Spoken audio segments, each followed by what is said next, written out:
Okay, let's get started with the special municipal service meeting. First, before we get started and have a roll call, I'd like to have Lucy, our Spanish interpreter. Oh, there she is. Do your thing. 1 second. I was going to use my teacher's voice, but okay. I'm a Spanish interpreter. I'm going to make an announcement now in Spanish. Hola, buenas tardes a todos. Soy Lucy. Y si ustedes quisieran escuchar esta reunión simultáneamente en español, aquí atrás estamos y les damos las autoridades. Gracias. Thank you. All right, if we can have a roll call, please. Councilmember Cole, Present. Councilmember Hampton, Blessed and honored to be here. Councilmember Lyon, Here. and Chair Jones. Here. And we have a quorum. Thank you. Public comment limited to items on this special meeting agenda. Why don't we go to the informational only item first, have a presentation, take questions and discussion from my colleagues, take public comment, and then come back. So, Mr. Reyes, do you want to introduce the topic? Yes, Mr. Coco Panosian, our PRCS director, is here to make a presentation. I think his staff is here as well, and maybe some consultants. Yes, thank you, Chair Jones, members of the committee, Coco Panosian for Parks, Recreation, Community Services Department. We have returned today at the request of council to continue discussions on the artificial turf for Robinson and Villa Park Field. And to start the presentation, we are here to recommend that the City Council replace the existing artificial turf field at both facilities with enhanced artificial turf systems that are recyclable, and they remove PFAS from manufacturing, as well as they use natural infill materials. We are making that recommendation for the same reasons these fields were installed in the first place 16, 17 years ago. It's to increase playability, reduce downtime, and essentially address the undesired activities that we've experienced in both of these facilities. Just a brief recap. March 24th of this year, we came to the MSC and we had discussions about field capacity and the challenges we experienced in meeting the demand of the users at our facilities.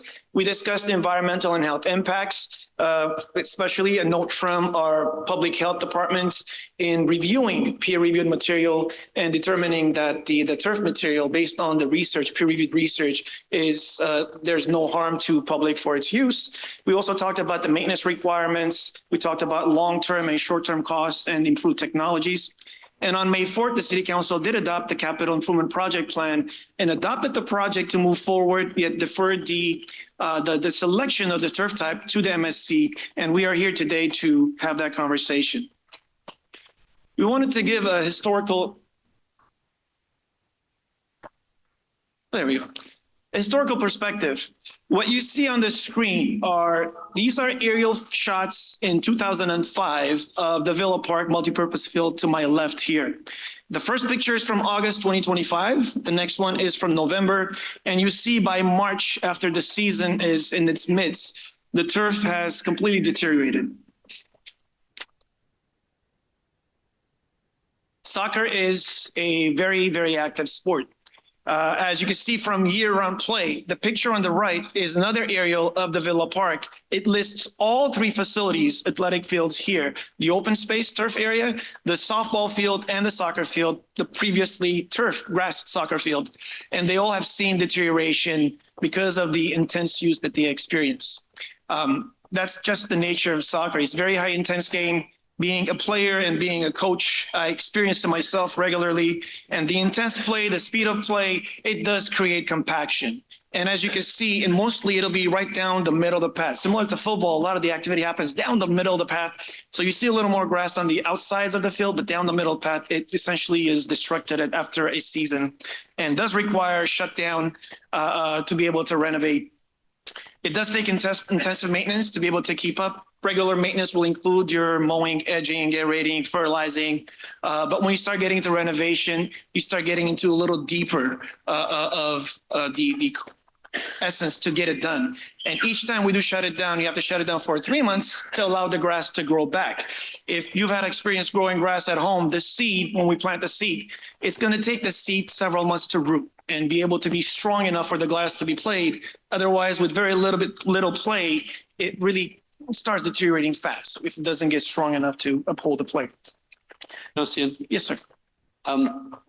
I really apologize for interrupting. Sure. Are we going to get two sides of this issue, or are we going to get why your recommendation is correct? Sir, the intent today is to answer the questions that were raised during the MSC. So later in the report, we'll talk about the cost issues that came up, the challenges of not having facilities, evaluating additional facilities that were requested, look at other sites, what's available. We'll talk about the new and enhanced products that are out there available, and then seek your direction beyond that as to if there are any additional questions or concerns that we have. And I think your report, your staff report, is tailored towards some of the questions that we raised. So I think we should hear your presentation first, then take public comment, and then we can have our discussion. Thank you. And the other picture that you see is essentially after a heavy rainy day, these fields do also get impacted and really can't play on a field like that. It has to take time for it to dry and then for us to come and do some, TLC maintenance for it to be playable again. And Councilmember Cole, the intent is to show you the challenges that we face with the grass fields and the reasons why councils prior to this body had adopted going this direction. And our recommendation being based on all those challenges is the reason why we're highlighting these for you. And annually, the fields that we use tend to get renovated. This is a shot at Victory Park. If you notice, in November, after renovation was completed in 2023, this is an older picture. That's what the field looked like in November. Within a year, come the end of November in 2024, it does require renovation yet again. And again, every time we have to shut it down, about 2 to 3 months, it does reduce availability for the teams to be able to play. Now, the question about what would happen if we converted back to grass. These are the number of teams that we actually host at both Robinson and at Villa Park. This is a chart that we shared last time, about 6,700 or so individuals that participate in these leagues and these programs, roughly about 600 or so teams. And shutting it down 3 months is definitely going to impact these leagues. In some cases, it's going to reduce their season. Reduction of a season by 3 months might end up limiting the season. So it's going to make it challenging to maintain the same level of activity and being able to provide facilities and fields for these groups if the fields do shut down. And then, of course, an unintended consequence, if the fields are not active, if the fields are closed, it may invite some unwanted activity, undesired activity back at these facilities, kind of going back to the old days of how it used to be before these fields did turn to turf.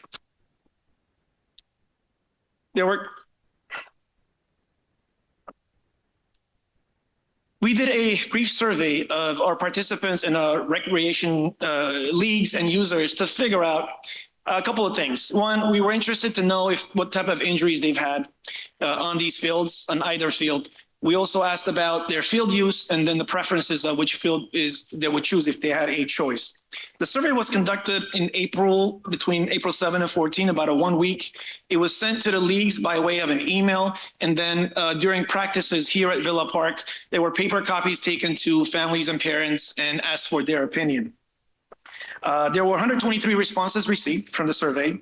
And as you can note on the far left side for field use, the blue column is VPYSL Villa Park Soccer League program participants. About 85% of the participants actually use both fields. They use both grass and artificial turf.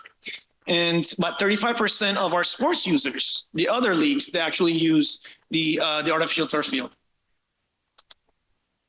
The turf injuries, you'll see the numbers, they're fairly similar. Whether groups are playing on artificial turf or whether they're playing on grass, they have similar number of injuries experienced on both. Whereas about 86 and 82% of participants have said that they have experienced 0 injuries.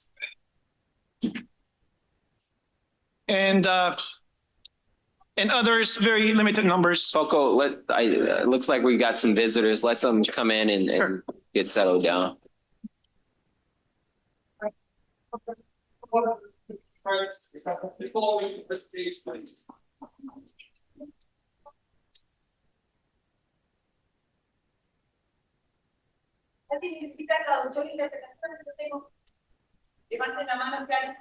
We'll just let the community come in and get settled, and then Mr. Pinelli, Sure. you can Yes, sir. resume.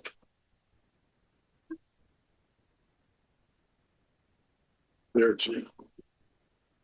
Thank you. And yes, as I was stating, both whether it's artificial turf and or grass fields, the injuries seem to be fairly similar, equivalent, with the majority of them have not experienced over the past 5 years. The question was, over the past 5 years, how many injuries have you experienced? And these are the responses we received from the parents.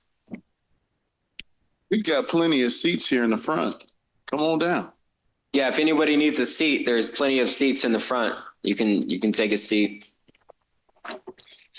As far as the preferred surface type, the question was asked, and about 70% of the soccer program participants and parents prefer to play in the artificial turf field. And that number is mimicked by other sports organizations. Their preference at 65%, slightly below 65%, they prefer the artificial turf grass. And as the question about natural grass, 16% of the soccer program participants prefer to play on natural grass. And then about roughly 30% of our other users, leagues, and participants prefer also natural grass. And then there were, if you combine the two, about 12% and 6% just didn't have a preference of which type of field they just want to play.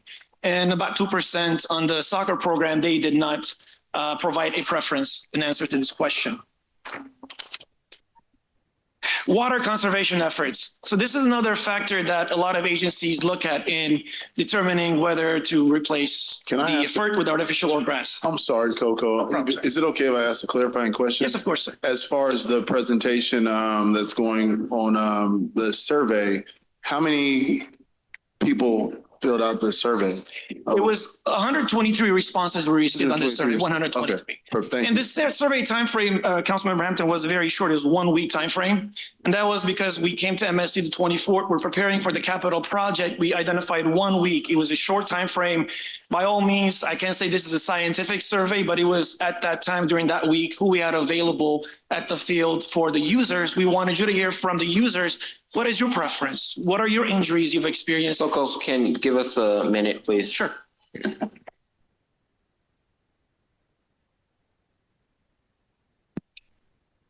Just let me know, sir. The staff report is online, but the presentation is not. So that's the reason why I asked the question. Oh, sure. No problem. I believe we shared the presentation. It should be online as well. Let's resume Paul's conversation. I believe Pasadena Media is playing the wrong meeting, so we're trying to get the meeting up.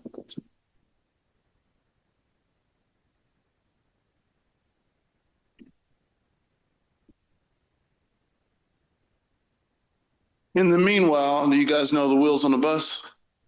Not so.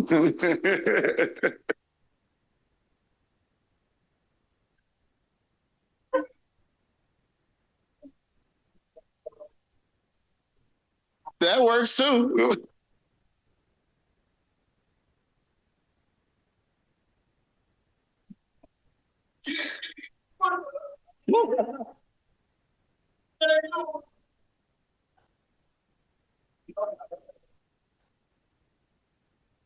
You might have to start it off, Councilmember Hampton, to show them how it's done.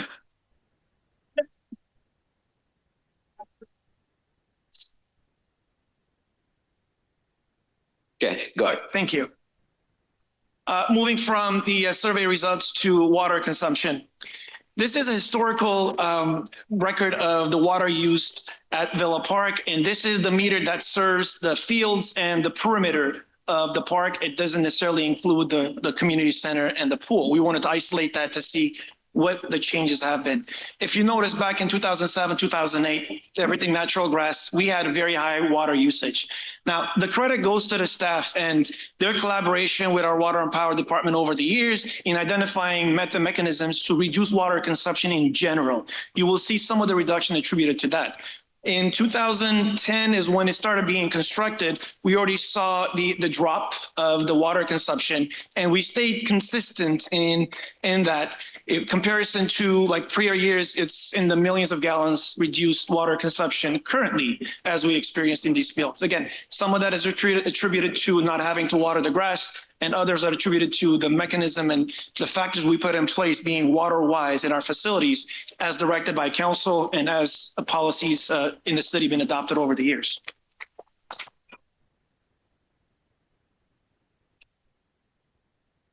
So one of the questions raised when we presented the dollar amounts is, and these charts are also in the packet, sir, in the report, it is listed there. What is the comparison on cost, short-term versus long-term? And I think that was a very good question to be able to show overall within a 10-year timeframe. Councilmember Lyon had identified it very clearly. In 10 years, you're really going to have to change these turf again, and then there is a cost associated with that. So here's a depiction of the cost for overall in 10 years and on artificial turf versus natural grass. You will notice that generally looking, the first line item talks about the annual maintenance. Natural grass annual maintenance costs are slightly higher for the facility at about $27,000 compared to artificial turf requires less of overall labor associated with keeping it up. The annual renovation costs on the artificial turf side, a couple of times having to do deep grooming costs escalate to $10,908. On the natural grass, we do very minimal renovation, as in we use seed and aeration seed and some staff labor. That adds to about $9,848. Factoring a 3% CPI over the next 10 years, the maintenance totals, you can see the difference start becoming somewhat of a large gap between the two. In 10 years, maintenance costs for natural grass is estimated to be at $320,000, and then artificial turf at $65,000. Similarly, for the renovation, carrying the cost being higher annually for artificial turf, you can see the cost for artificial turf in the renovation is higher than it is for natural grass. Over a 10-year period, adding in a replacement of $1.2 million in 10 years, the overall cost for artificial turf rises to $2.4 million, operation and capital. And then for natural grass, that cost is $1,533,000. This is because we don't have to redo the grass again as far as a construction of it. This is initial construction cost. You notice a distinction on artificial turf is $970,000 and some change. And right now, if we have to convert back to natural grass, it is $1.1 million. That is an anomaly. It's not typical that a grass construction costs you that. For this particular field, because we're converting back to natural grass, it has a very high initial conversion cost to begin with. One distinction I like to make, the capital costs, the funds where they come from are two different separate pots of monies. For the maintenance and renovations, we rely on general fund money to operate in the Parks Department. And then when it comes to the capital, we rely on grants and or residential impact fees. So the funding sources for both of these are separate, and the higher demand for costs and funds, and we rely on the general fund. So if you're really looking at operationally, the general fund is going to be impacted greatly more so with the natural grass versus it is for the artificial turf. Another distinction to make, as it comes to the labor, even though it doesn't look like it's significantly different in the dollar amounts, most of the renovation and the maintenance on the artificial turf side, we hire contractors, specialized contractors. Dollar amount may be similar or slightly different, but when it comes to natural grass, we have to rely on actual labor resources of our staff, which means we'd have to pull them away from other essential tasks and functions to be able to address the maintenance needs. I know we had talked about it. For construction, if council directs us to move to natural grass, we've estimated the construction period will be about 4 to 6 months. So either way, to redo these fields, to construct these fields, there will be a shutdown. For natural grass, it'll be 4 to 6 months. And we've estimated 2 to 3 months of shutdown to reconstruct it with artificial turf field. That is a one-time on both efforts. It is a one-time elongated closure of the fields. And that will be the result. I do, maybe a pause for a second till I leave, sir.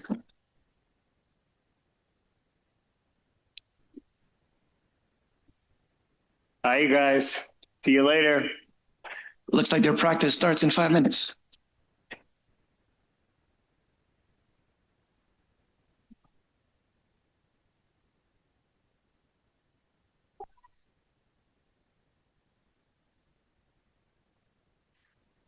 And last time it could have been from members of public or committee. I'm not 100% certain. The question came up about, well, what if you use sod? So we have to shut down natural grass fields to do renovation annually with the seed. We're estimating about minimum 3 months is what it would take. What about we use sod? Actually, sod is a very good option for renovations. However, the cost when you do the sod, you're probably adding another $100,000. And depending on the season, it could be more. In the winter is wet and cold, and in the cold, the ground is cold. When the ground is cold, grass doesn't grow as well, especially the athletic field grasses. So it would require us to actually get sod that are thicker, an inch of soil to be able to have some establishment going, and they tend to be a little higher. So there is an option where we could reduce the closures by an extra month if we went with sod, yet at that point, now you're raising your cost to $100,000+ annually for renovation alone, and you're back to kind of in 10 years, that adds to $1 million. You're back to where you were prior. And again, the distinction between the two costs for our general fund operations and maintenance and renovations, we do rely on general fund monies, which we'd have to find through the process.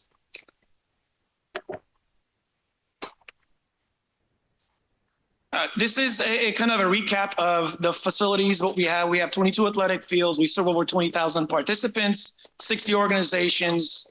And historically, 2009 is Robinson Park, 2011 Villa Park, where they first initially were installed. And they were both replaced in 2018 under warranty. And annually still having these fields being artificial turf, overall in our programs, we still turn away 20 to 25 participants because we just don't have the capacity to accommodate them. Or in some cases, groups that are currently part of our programs, they seek additional field time and we're unable to accommodate because we just do not have the capacity at this point. Questions came up about, well, what about we used other facilities within parks? These are sites that are not athletic fields. They're open grass areas within parks, including Brookside, Gwynn Park, Jefferson, McDonald, Victory Park, the area just outside the community center, and also between all four ball fields, the turf area in between, as well as just the multipurpose field we call out here. It is actually open turf area that we use for sports. We've identified every potential available open grass space that is accessible and feasible for athletics, and we currently utilize every single one of them. And with that, we've also looked at some alternatives. One of the alternatives that was mentioned is, well, can we look at Brenner Park? We did. We looked at Brenner Park as an option. We can install lights at Brenner Park. Of course, we'd have to go through community outreach and make sure community is supportive of that.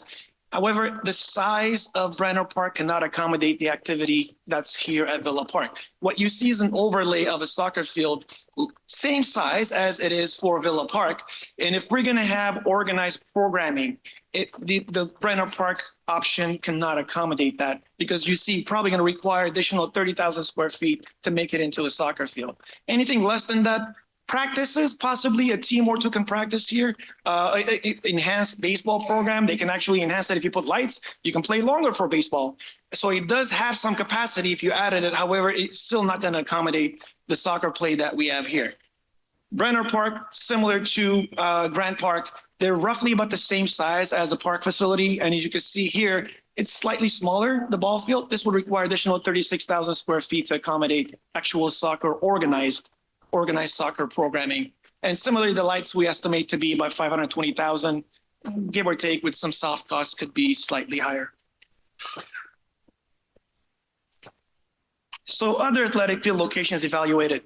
As part of this, I do recall a question came from the committee about, have you considered looking at Central Park or Memorial Park? We did. We reevaluated those, and just the size of both are small. And especially in Central Park, it does look like it's a much larger turf area, but picnic tables, trees, benches, they kind of get in the way of organized soccer programming. However, people, parents, kids still get out there and be able to pass the ball around.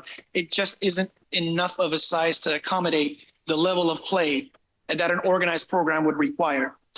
Both Central and Memorial were not feasible. We looked at PUSD campuses and we reached out again to our counterparts at PUSD. All of their fields that are available, we use them, especially the ones that have the lights. There's limited availability for an ongoing organized program. We reached out to private schools, Mayfield, Pasadena Christian, and Pasadena Polytechnic. They also have limited availability because they have their own programmings that they run at those facilities. And again, the biggest challenge we have is most of our facilities, early morning hours, they're available. That's because most people are in school and at work. Really, the prime time hours after 4, as you saw these kids, it's after 4 until closing is when the highest demand is. And unfortunately, all of the agencies we reached out to, they have their own respective programs during those times at their facilities, so they're unavailable for any of our programs at this time.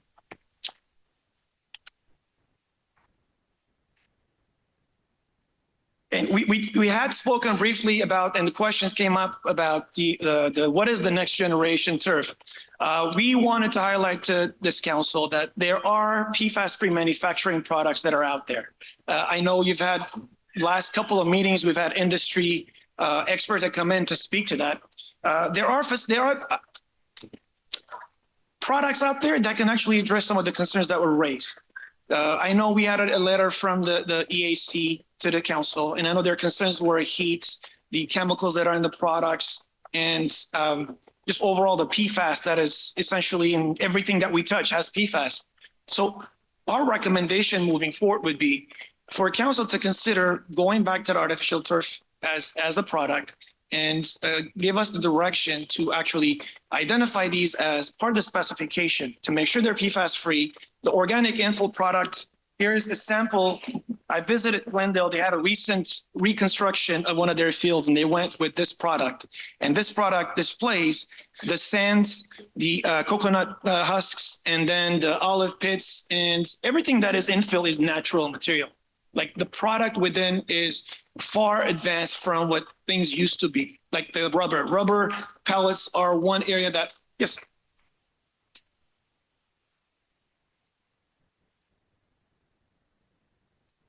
There had been concerns about the rubber pellets being part of the infill because they're the ones that have all of the chemicals that people do complain and raise concerns about, rightfully so. However, even recent studies, the most recent one from March, through the Cal EPA, identified that even those rubber products aren't harmful to the public. Now, we're taking away the entire challenge. We're not even worrying about the rubber pellets anymore because we want to go natural infill for a multitude of reasons. Not only is it natural and the harmful concerns are going to go away, it's also actually it keeps it cooler. The results have shown that these, we mentioned last time, the rubber pellets that are in the turf do absorb the heat, and they actually can get up to about 150, 170 in real extreme temperatures. With these, they can go about 110, 120, and real high temperatures about 130. It's still a reduction of 40 to 50 degrees from what the rubber infill fields would be. That is another area that we believe this is going to address some of the concerns that were raised by members of the community. The very bottom portion, as you notice, it is a shock attenuation. It actually absorbs, like if you fall on there, absorbs the shock, and it helps kind of make the field safer. The way it's designed, it is permeable, so actually water will be able to percolate down below, and so after even a heavy rain, you're able to play. And the new, I've talked to manufacturers. The new manufacturing methods, if you have the inlays, the soccer lines, and or it's a multiple sport, if you have rugby and or lacrosse laid in there, they actually manufacture with those lines already so that they don't have to come in onto the field, tear them, create more damage, and those tears and seams that they have to do on the field actually create more challenges and can result in more deterioration. So the new enhanced technologies actually do away with some of those challenges as well, will reduce some of the broken fibers because you don't have to constantly seam them everywhere on the field during construction.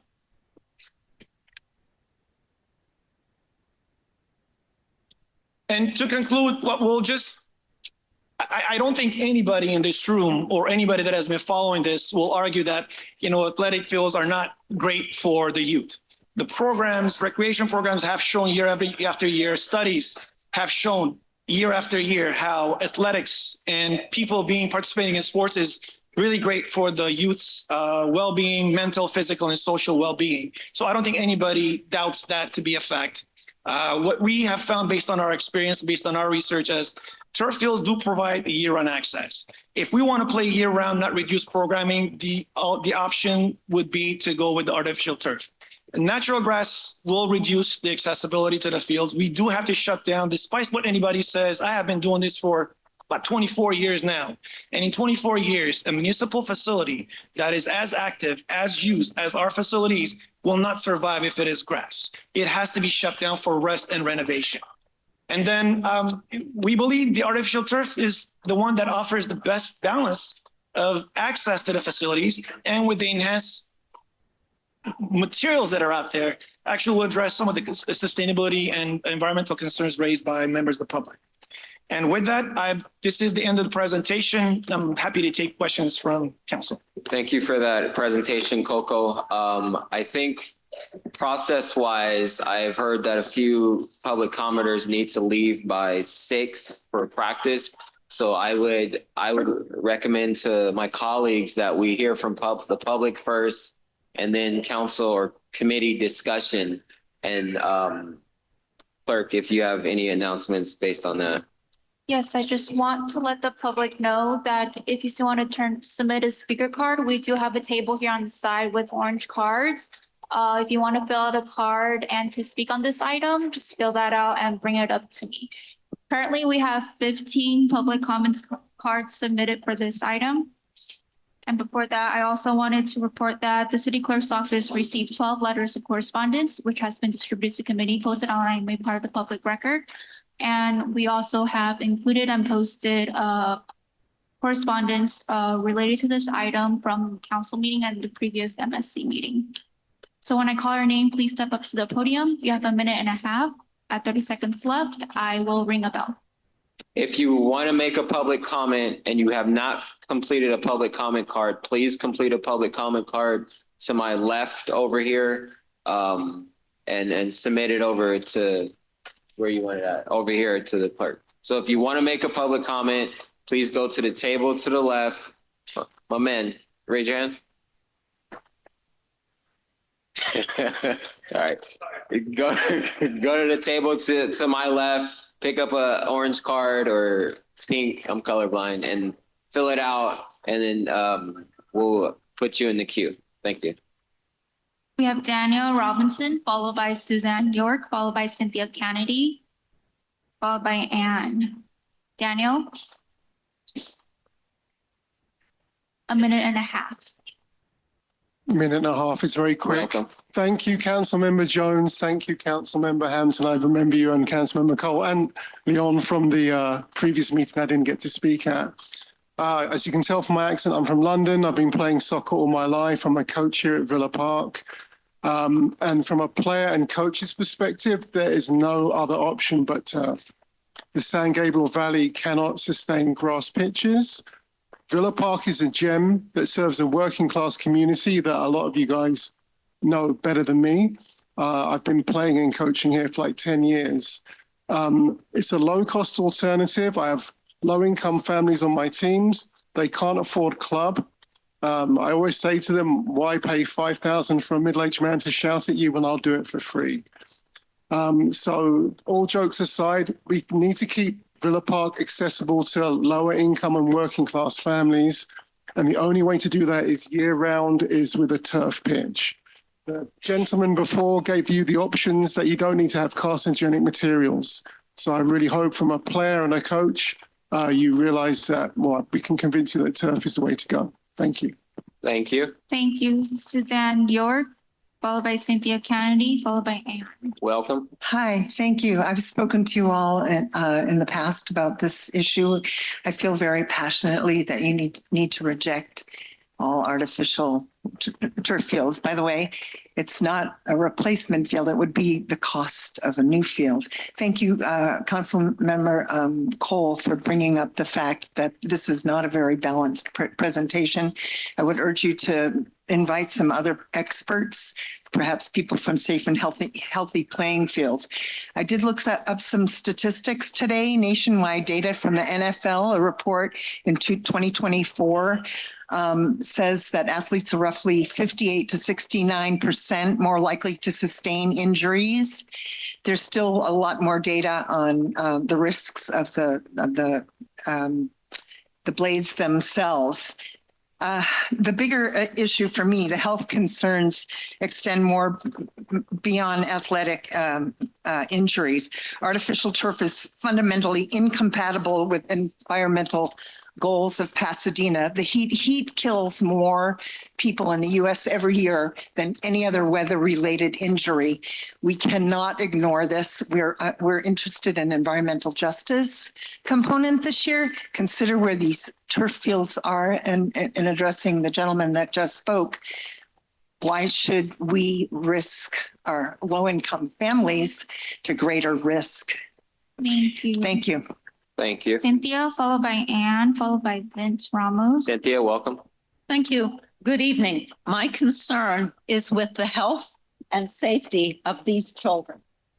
I find it very disturbing to use them as cynical, kind of a demonstration of something without a full and complete exposure of the health risks of artificial turf. These are, in fact, our children. And if there is a serious question about health risk, it must be taken seriously, not glossed over.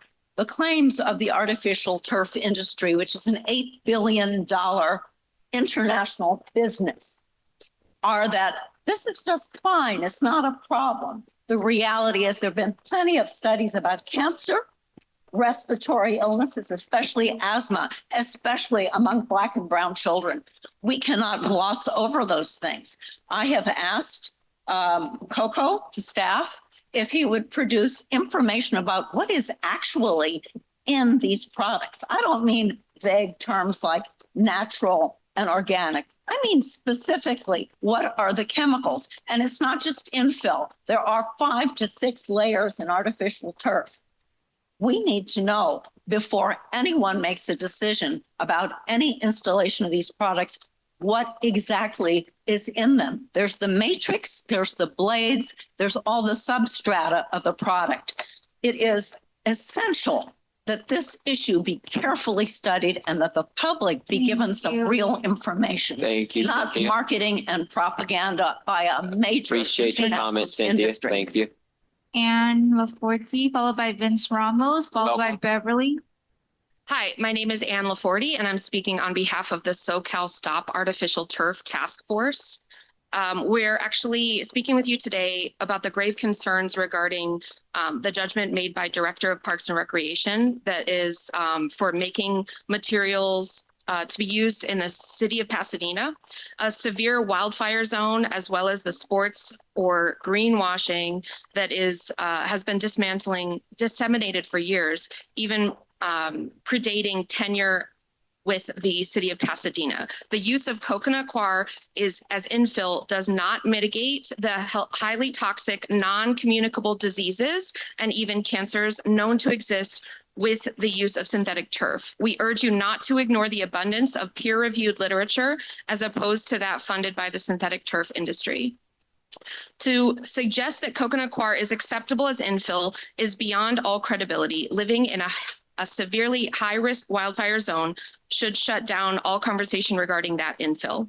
Additionally, coconut coir is sourced in Indonesia. Coconut shells are put in highly polluted rivers, arguably the most polluted in the world. For 3 months, bacteria is added to hasten the softening, making it easier to ret the shells. Remove the insides of the brown shell. This is often undertaken by mom and pop shops with dangerous, outdated machinery, which poses a risk to the machine operator. Hands and forearms have been lost. Further, synthetic turf is a wildfire risk. It is a fossil fuel-based plastic product. More information can be found on the letter you received. Thank you for your Vince comment. Ramos, followed by Beverly, followed by Mike. Welcome. Thank you, committee. Vince Ramos. I represent 160 very skilled, trained turf installers in Southern California. I'm in favor of turf.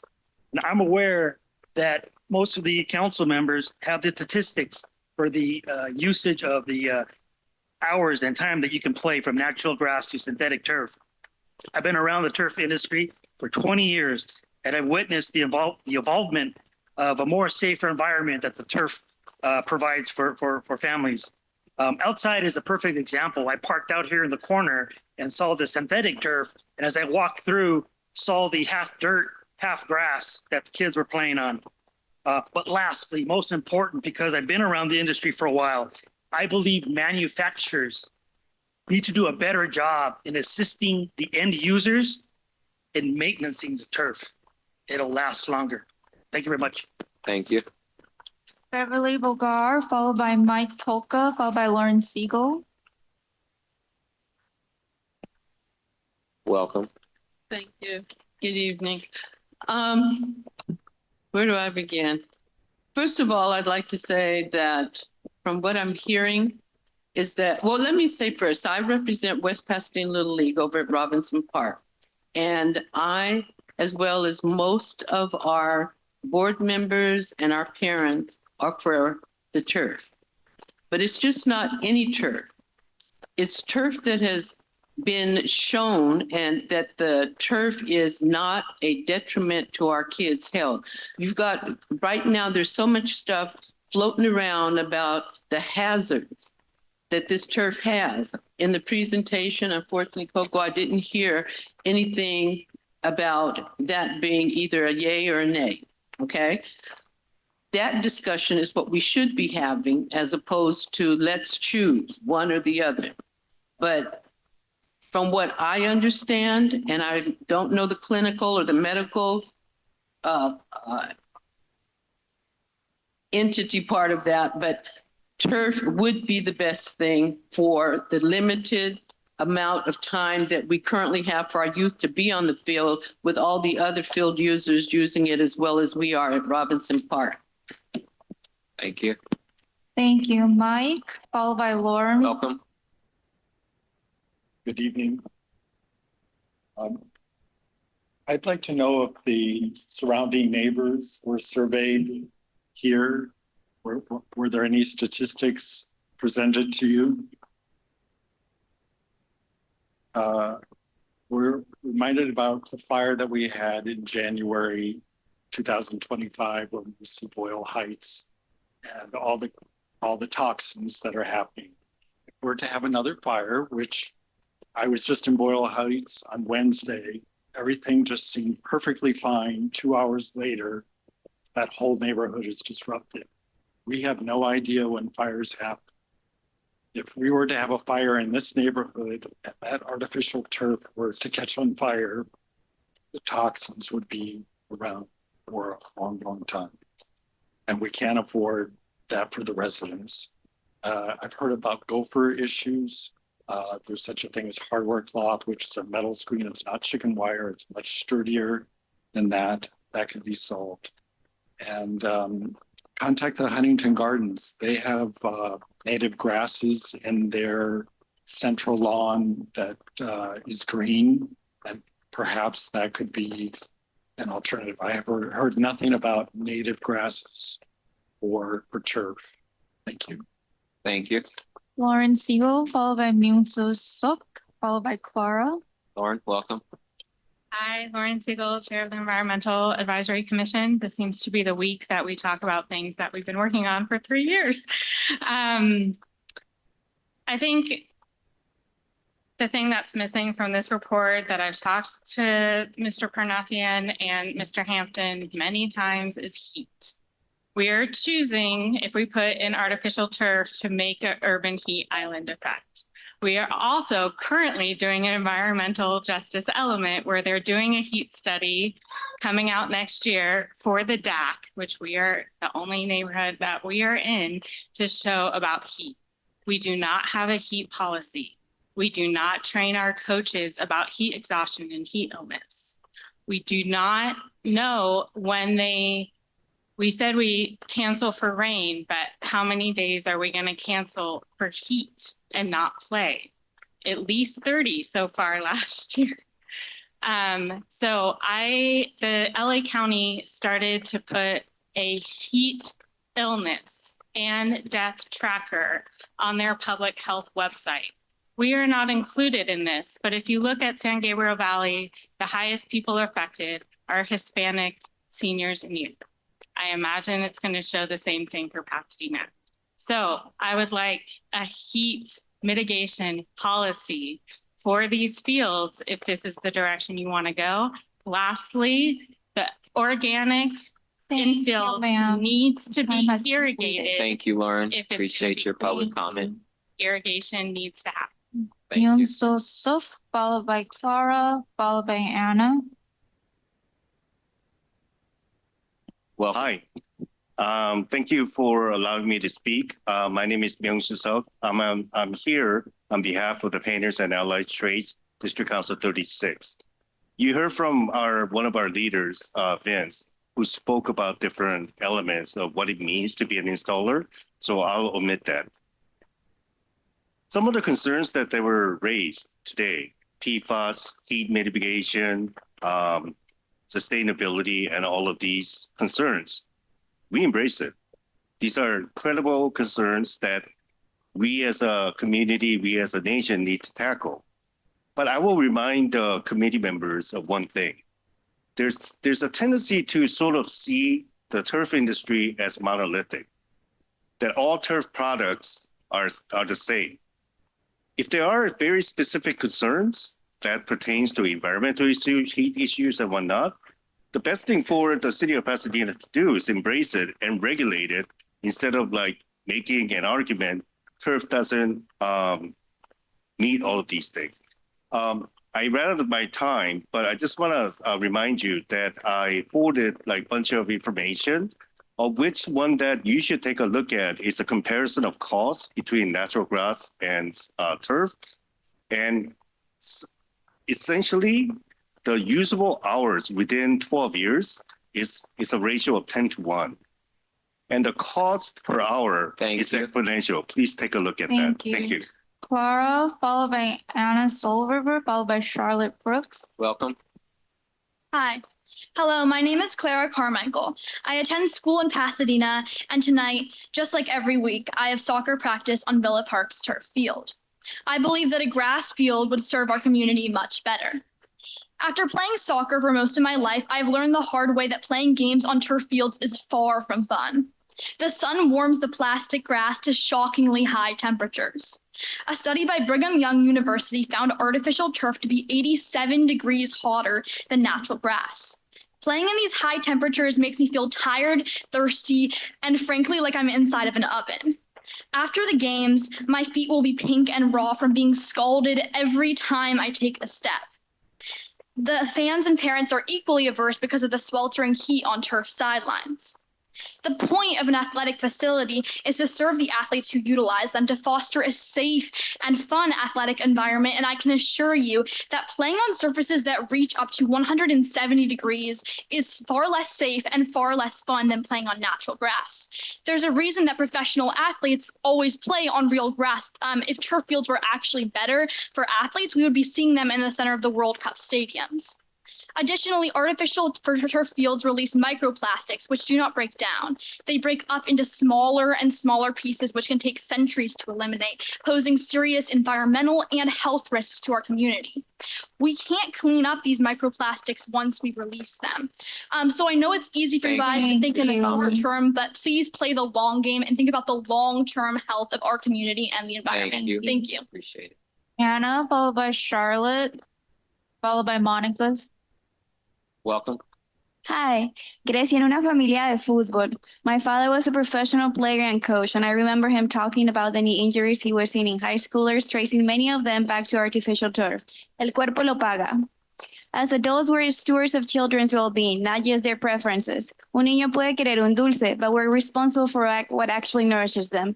Artificial turf is a heat island. En una región que ya enfrenta condiciones del niño, we're laying down surfaces that radiate heat right where children play and fall. It blocks restoration, it undermines water conservation, and even when we're told the materials are clean, we're still waiting for specifics on what is actually in each layer.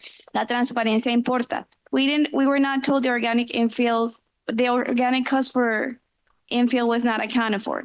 There is something we don't talk about enough, what it means to touch real grass, to play on something living. Esa conexión no es un lujo. It is part of what healthy childhood looks like. Podemos hacer mejor for our kids, for our water, and for the land we're asking them to inherit. Thank you. Thank you. Thank you, Charlotte. Welcome. My name is Charlotte Brooks and I live and attend school in Pasadena. I also have soccer practice at Villa Park every week. I've played soccer for 8 years of my life. It has become a huge part of my life. From it, I have learned resiliency, points of hard work, and so much more. However, I've also learned something I never thought I would have: the harms of turf fields. There are many things about turf that are detrimental for the environment. One thing I have noticed is the plastic turf pellets that get stuck to my cleats. As I walk around, all this plastic is spread around wherever I go. Another thing about turf is that when you slip or fall on it, many people tend to get turf burns that are incredibly painful. Finally, I find it hard to play on turf because of just how hot it gets. When playing games, instead of being able to focus on the game, my focus is directed to my feet being burnt by the turf. I believe that natural grass would be much better than artificial turf. It is better for the environment, does not cause painful turf burns, and doesn't burn my feet. Overall, real grass allows me to continue to play soccer guilt-free instead of having to think of the environmental harms that come from turf fields. Thank you. Thank you. Monica. Welcome. Hi, so my name is Monica. I'm coach for one of the teams here. I'm also part of the parent committee and for the last 5 years.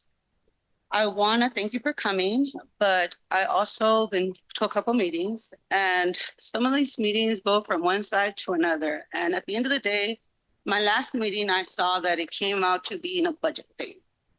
What would be the best budget for the city to save? These kids deserve this turf field and they play on it, and the whole community deserves this turf field. It's not just when you make a decision about putting grass and putting turf field, it's not just putting the grass and what's going to happen after the matter of the fact. These kids are going to be without a program. The parents and the community is not going to be where they're supposed to be at. It's going to go backwards and forward. This community, this turf field has been a positive to our community. And I understand that other people from other cities come here and enjoy the turf field. And now they want to say that it's too hot and it's too this, but they enjoyed it while they were here and they were playing on that field. Now it's an environmental problem. Now it's a heat problem. And now our kids, if you decide to take off that turf, our kids are not going to have that future to play on that turf. So it's not just deciding about if we get the turf or the thing, is the impact that it will happen if you take away our turf field on our community. And I know that we come sometimes from different districts and you guys haven't been in our shoes here of how this has been a positive to our community. It's impacted. Thank you for your comments. Thank you. Felipe, followed by Juan, followed by Nosalan. Yeah, sir. Yes. Yes, Felipe. Welcome. Thank you. Thank you for being here. Frankly, I'm a volunteer right here in Villa Park, and I'm recently started a program for elderly people. One thing I want to tell you is there is no need to have full-size fields or official full-size fields every time you make a soccer field. Okay, all people play in a smaller field, with a smaller group of people. So maybe some of the other parts could be used. I want to just make a comparison quickly between a turf field like the ones we have here in Pasadena, even Villa Park, and where we play at Victory Park. Okay, there is always a factor of something is wrong. However, you take Villa Park, natural grass, and I don't want to take my dogs there because it's full of ground squirrels and gophers. And I'm afraid also that they will get, a disease. So I'm sorry that you're going to have to do this decision. Thank you. But the turf, the plastic turf, the artificial turf will give a chance to more people to use. Thank you. Juan. Welcome. Hello, everyone. My name is Coach Juan from Chivitas here in Pasadena. We represent Villa Soccer League, and we're on the favor of keeping the turf. One of the reasons that I think, or we think we should keep turf is because, we go through the regular season of playing soccer, so our kids are busy. After our regular season, we go to on the evening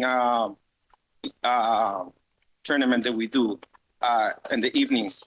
And if we remove the turf field, how can we keep these kids busy during that time?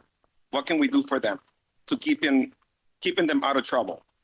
That's our main concern that I have. And also I overheard some of the people that came and talk about, turf is really hot. Completely understand that. But don't forget also, if you wear the right shoes, you should be able to play on turf. So going back, if we wear the right gear, we should be able to play on turf. We're on the favor of keeping Villa Park turf. Do you guys want to keep the turf? Yes or no? Yes or no? And by the way, we've been practicing it here for over 20 years at Villa Park turf. Thank you. Thank you. Chris Medina joining us online. Chris, Welcome. Chris, if you can unmute your mic, please. Hi, can you hear me? Yes, you may begin. Hi, great, thanks. I have about 1 minute. Sorry? I have about 1 minute. A minute and a half. Okay, thanks. All right, my name is Chris. I'm a youth soccer coach at Villa Park for the last 4 years. I also represent adult sports management because I play on adult teams over there. Kogo, thank you for your presentation. I really appreciate it. I'm here tonight in support of maintaining artificial turf field at Villa Park because I see firsthand how important the facility is to hundreds of local families every single week. And would like to build off of what Monica was just saying. Villa Park is one of the most heavily used soccer fields in Pasadena. This isn't a field that sits empty. It's used virtually every single day, because I see it every single day, by youth players, by adults, by families, by community organizations. Grass fields need significant recovery time. As Coco was saying earlier, turf field allows year-round access. So if we convert to grass, we'll be inevitably lose playable hours, shorten season, reduce opportunities for kids. Many Villa Park families, including my kids, right, and including my family, we don't have access to these like fancy private clubs, expensive facilities, or travel programs. This field at Villa Park, the turf field, provides a high-quality playing surface for everyone, regardless of socioeconomic circumstances. So maintaining the turf field helps ensure that the children from all backgrounds have access to the same quality fields. The players in our league, at the end of the day, this is my last closing statement here, deserve an opportunity to play on a turf field just as much as the kids at Westridge do, the kids in San Marino, the kids in other fancy areas and other private local communities. And then there's a whole California water issue. Thank you. Bye. Thank you for your public comment. And that concludes Okay. public comment for the item. Okay, that concludes public comment for the item. Did we miss anyone that wanted to provide a public comment? You? Not you. Can you fill out a card, please? And then. Was there anyone else that wanted to provide a public comment?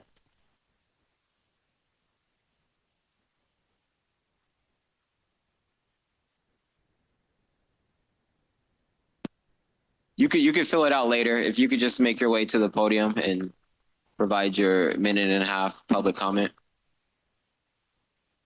We have another one.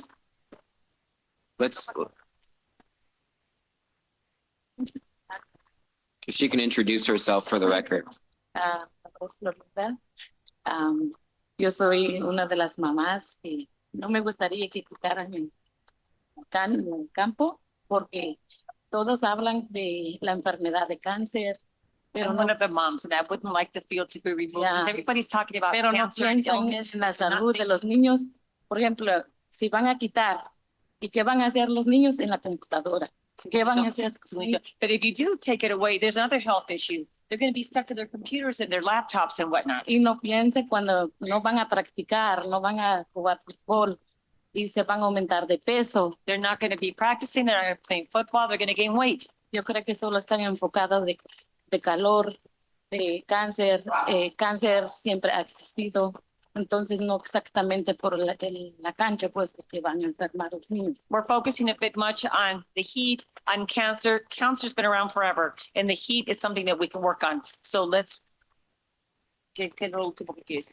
A mí no me gustaría que le quitaran la cancha porque siempre he visto la comunidad participando, que siempre los niños pues tienen actividades durante todo el año. Entonces, ¿qué van a hacer con los niños cuando lo van a quitar y va a esperar de 6 a 7 meses al natural? Okay.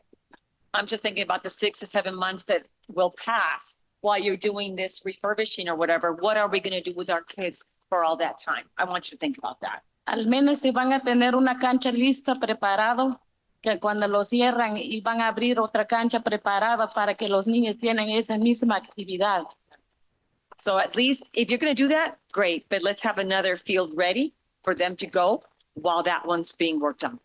Y también el natural, por ejemplo, hay unas canchas donde hemos estado, por ejemplo, el natural no han pensado también cuando los topos salen, hay hoyos y los niños se tropiezan por el hoyo y no piensan cuando los niños se tropiezan y se quedan los pies adentro. Gracias. We're not thinking about the fact of the gopher issue, and we've gone to many fields where there's real grass, and then our kids' foot sometimes gets stuck in there, and that's very dangerous.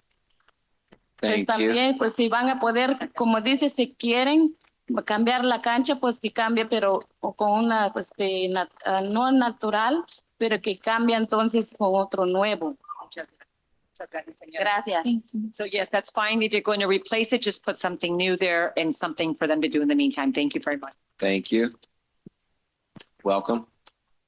Hi, my name is Desiree. I'm a resident of Pasadena. I grew up in this park.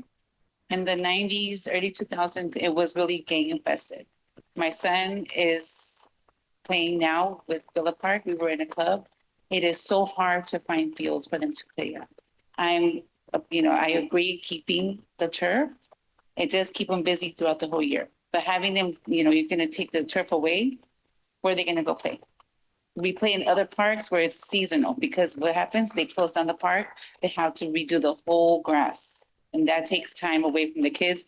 Then we're struggling to find places for them to go. We have to go to the high schools. We've gone to PHS. Now they're doing it at McKinley. And when there's already taken that spot, where are the other kids going to go? And if we keep the turf, they'll have it year round. And then you take away the turf, we're going to have to go somewhere else.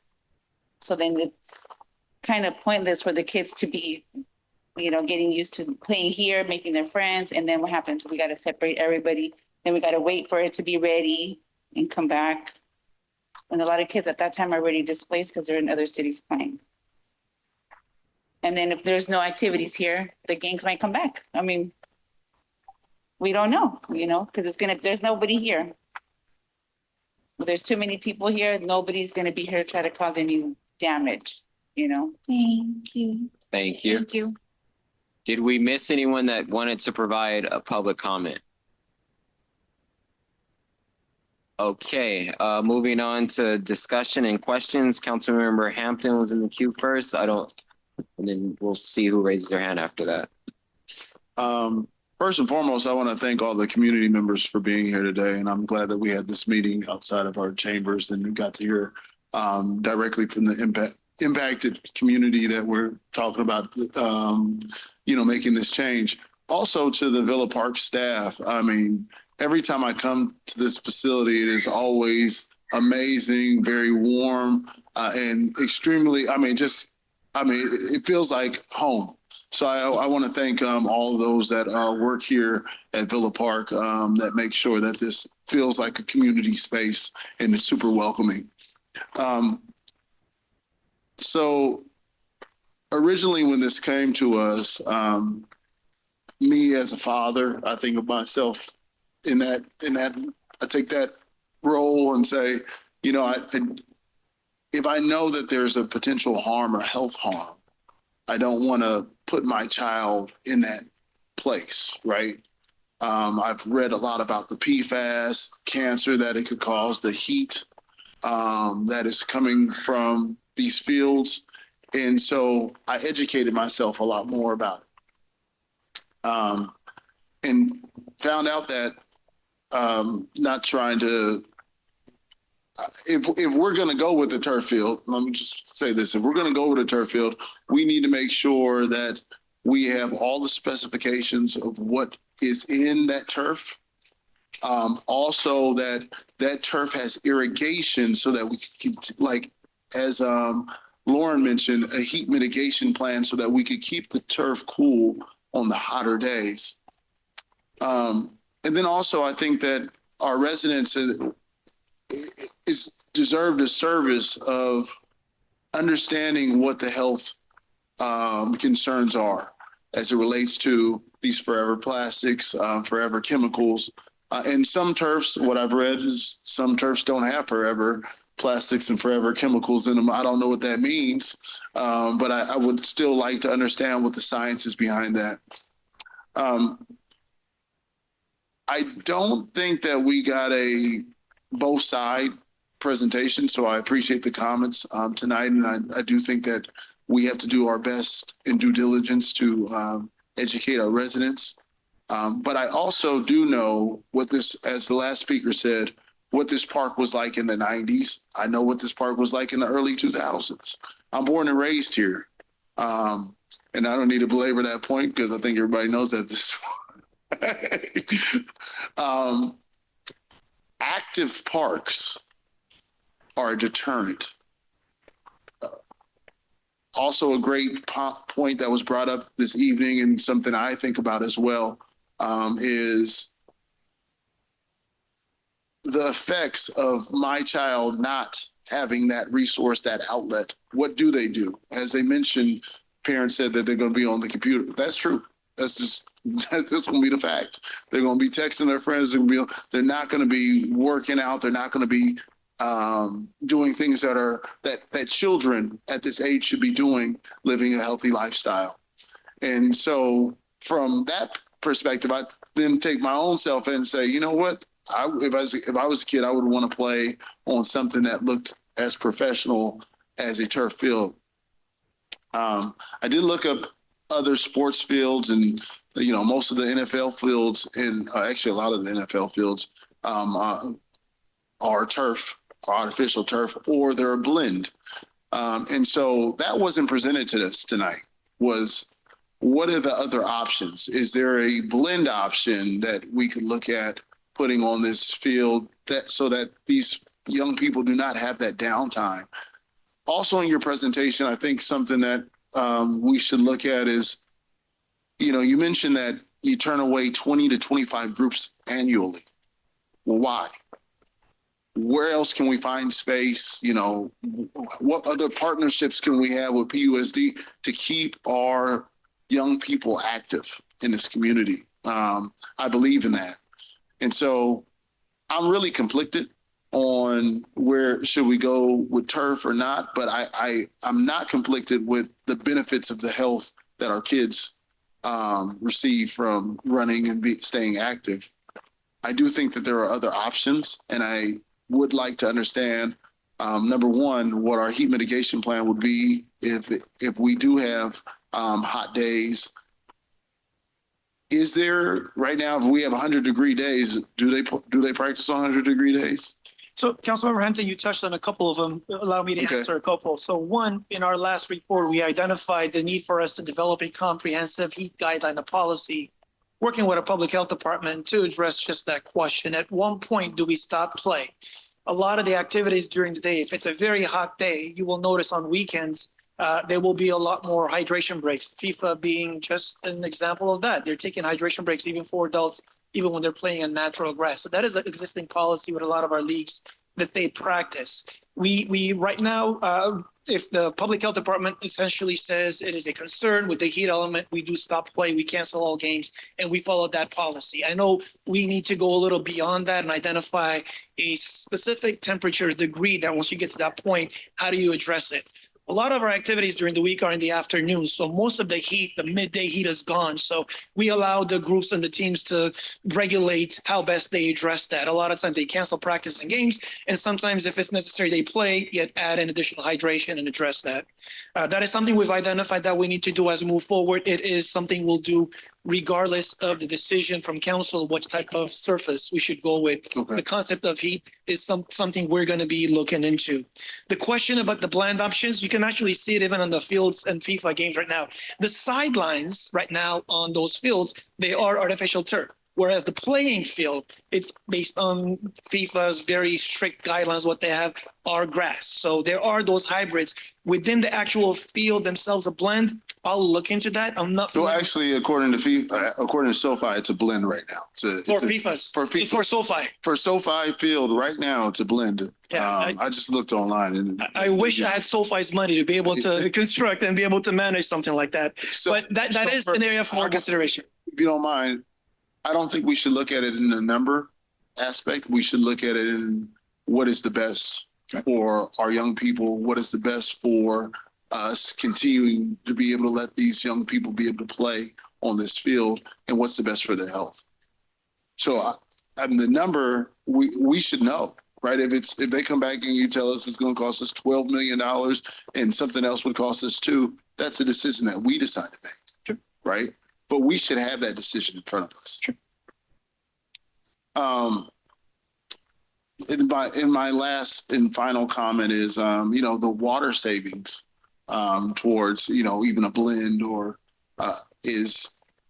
water is extremely precious in our community. And, we don't have an opportunity to continue to have just abundance of water. We just had a conversation luckily we're in the MSC committee, right? We just literally had a conversation about our water master plan, and how do we continue to do more to recharge and use less water. Using natural turf would consist of us using more water, which kind of is slightly counterproductive, but we need to have the information so that we can outweigh it. You did mention in your slide this evening, you gave us a water slide. I forget what slide number that was, and you don't need to pull it back up again. But that's also that was also kind of a plus check to say, well, turf is significant savings to our water, and also our kids are able to play. And on top of that, it keeps our parks activated. And I don't want any of our parks, to fall back into locations where they're not utilized. And then that opens the door for activity that is unwanted for the neighborhood and for our entire community. And so still very conflicted, but I hopefully it gave you some guidelines of what I'm looking for. And then one last thing is, this is my last thing, I promise. We have like the greatest turf group in all of the United States, the Rose Bowl. And we don't have any experts from the Rose Bowl who maintain the turf to say, this is how you can maintain the play. Now, the Rose Bowl doesn't get the playing that that we get here, but with their turf scientists and the blends and knowing what other stadiums are doing, we should really lean on the Rose Bowl and understand what other technologies are out there. So. Yeah, thank you, Councilmember Henton. Rose Bowl is a great example of a facility that has quality turf, grass fields, and they do have experts. We work closely with them. New Year's Day, during the rain, literally kind of the area H was fairly damaged from the rain and the cars being parked there. We worked closely with Rose Bowl to get that renovated and back to playability and being able to use. It's just, you touched on it. The Rose Bowl doesn't get nearly the level of play that we get. And I'll go back to my point earlier. Any municipal facility that has the same level of playing time will require a shutdown for renovation. We have the team in our parks department. I believe in their efforts and what they do. You saw the renovation we had over at Victory. We can continue bringing quality as such. However, eventually we'll have to redo that again, and the shutdown for renovation is a critical factor to be able to address that. And as I am a father, I am a coach, I am a player, and my daughter is a soccer player, and I have her playing goalkeeper, and she does play on artificial turf. Every high school game I go to, every high school we've attended nearby have converted and or rebuilt artificial turf fields. I can name them for you. That continues to be the trend, because all districts and all agencies that have the same level of active requirement for play are challenged with being able to provide grass fields. So they opt for the more enhanced technology that is available going back to artificial turf. I may have highlighted last time a colleague reached out to in Ontario. They're building 16 fields. 8 soccer and 8 baseball fields, all 16 fields artificial turf. So they're looking at the industry, the enhancement the industry's made, and the questions and concerns that have been raised. And based on the new technology, based on the manufacturers listening, they could probably do a better job of identifying and addressing these concerns. But they've come quite far from what they used to be. And yeah, and the point about making sure the specification highlight all the requests, we would, if this is the direction we get, we will make sure we request the detailed specification for every product that is listed in there and request an assurance that they have cradle to cradle certification. They meet all of the standards, up-to-date standards for these types of products. Coco, I don't want my comments to be misconstrued. I think that you are extremely knowledgeable and you are expert in this field. I do think that Rose Bowl has turf scientists that actually are staffed and they're looking at sports fields all the time. I was just asking if we could ask them what, you know, in the industry, where are they moving? I mean, these athletes are getting paid hundreds of millions of dollars. I am sure the investment behind those athletes, they don't want, you know, to put them in a place where they're going to end up with something like a PFAS where they have a lot of exposure. That was my comment. Now, I 100% agree that you are expert. I just think that we have some folks right here in Pasadena that we should also lean on. So thank you. We'll consult. Thank you, sir. Thank you, Mr. Hampton. Mr. Cole? Thank you, Mr. Chairman. First of all, let me center this discussion where my colleague, Mr. Hampton, started, which is this is a remarkable asset for the city of Pasadena. And Coco, you and your team, because this is, you don't just deal with playing fields, you deal with the whole range of activities that serve kids. Some of whom are athletes, some of whom are not, some of whom are athletes and many other things. And this facility is used year round, not just to play soccer. It's used for all kinds of activities. And so kudos to you and your team for this asset, which, as the mayor said, contrary to some assumptions, has not received the kind of investment that it deserves. This is one of the most used facilities in our city and one of the best used facilities in our city. Coco, I don't like saying this publicly because I have such high respect for you personally and professionally. I think the presentations that we've gotten from you have continued to reflect a siloed approach. I do appreciate that you reached out to the health department and that they have cooperated. But I recently bought a car because I gave my hybrid to my daughter after she totaled her car. And so I had to buy a new car, and this was the time to buy an electric. If I had relied on what the salesman told me, I probably would not have been well served. I did my research ahead of time, and so I knew what I wanted, and I knew what I ought to pay for it. I think you are incredibly invested in doing a good job, and your lodestar is the use. And I think you've made a powerful case about the use. I don't feel that we have been well served at getting a full range of options and arguments for us to weigh. Like my colleague, Mr. Hampton, I too am conflicted. This is not a binary decision for me. I am deeply committed to being able to serve this community of athletes that use this. That said, I'm not certain that we are, that there's only one choice to achieve that goal. So here are things that I would like to explore before I'm prepared to cast a vote. Like my colleague, Mr. Hampton, I really would like to engage the Rose Bowl, not just as experts, but I played on the Rose Bowl exactly once in my life. I was not a football player. I was a track athlete.